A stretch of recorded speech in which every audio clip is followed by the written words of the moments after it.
And DSC aspirants ఒకసారి చూడండి.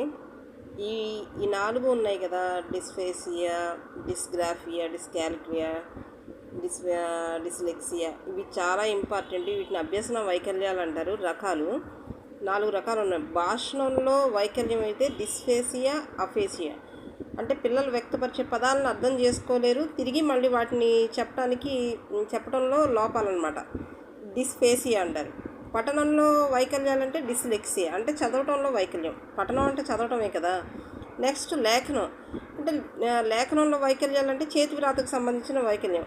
కొంతమంది బీని డి రాస్తారు, డీని బి రాస్తారు, 9ని 6 రాస్తారు, 6 9గా రాస్తారు, అలాగనమాట. నెక్స్ట్ గణిత సంబంధం, అది డిస్గ్రాఫియా.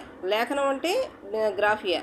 గణిత సంబంధ వైకల్యం అంటే క్యాలిక్యులియా అనమాట. డిస్కాల్కులియా అంటే క్యాలిక్యులేటర్తో మ్యాథ్స్ చేస్తాం కదా, అలా గుర్తుపెట్టుకోండి. నచ్చితే లైక్ చేయండి, షేర్ చేయండి, సబ్స్క్రైబ్ చేయండి.